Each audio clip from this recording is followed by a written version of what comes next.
messieurs très bien, à une certaine époque, découvrir l'électricité.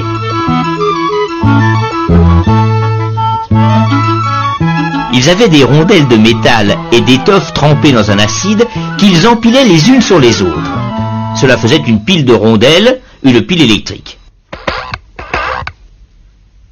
Ils dirent, l'électricité, ça doit être quelque chose qui sort par un fil et qui rentre par un autre. Alors, ils écrivirent plus d'un côté et moins de l'autre, et décidèrent que l'électricité allait du plus vers le moins. Mais alors là, tout à fait au hasard. Pour savoir au juste, il aurait fallu voir de près les atomes des fils. Aujourd'hui, grâce à nos caméras spéciales, nous sommes en mesure, mesdames et messieurs, de vous présenter quelques atomes qui ont bien voulu venir dans nos studios pour nous expliquer. Un atome, c'est d'abord un noyau avec des charges électriques plus. Autour viennent tourner des charges électriques moins. Ce sont les électrons. Quand il y a autant de plus que de moins, les charges électriques s'annulent. L'atome est électriquement neutre.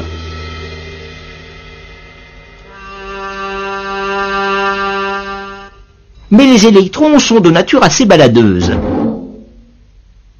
Alors dès qu'il manque un électron, il y a une charge plus qui n'est plus annulée. L'atome n'est plus neutre. Il devient positif. Et plus il lui manque d'électrons, plus l'atome est positif. Il n'aura qu'une envie, l'atome, bien sûr, c'est de récupérer des électrons.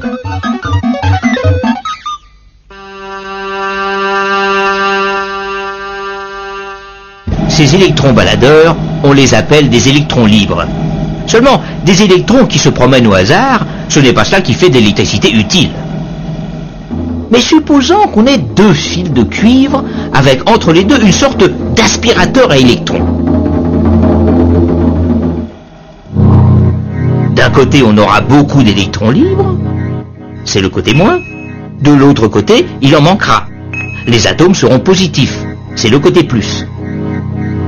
Il y a entre les deux fils ce que l'on appelle une différence de potentiel, des volts. Pourquoi des volts? Ah oui, le monsieur qui a inventé la pile électrique s'appelait monsieur Volta. Et plus il manque d'électrons d'un côté, plus la différence de potentiel est grande. Plus il y a de volts. Tout le long des fils, les atomes n'auront qu'une envie, bien sûr, c'est de récupérer les électrons qui sont dans l'autre fil. Nous, on va les laisser passer, les électrons. On va leur faire un passage, mais très très étroit. Le filament d'une lampe, par exemple. Alors les électrons se précipitent. Ça se presse, se bouscule, les atomes ne savent plus où donner de la tête, cela frotte, cela chauffe, cela fait de la lumière.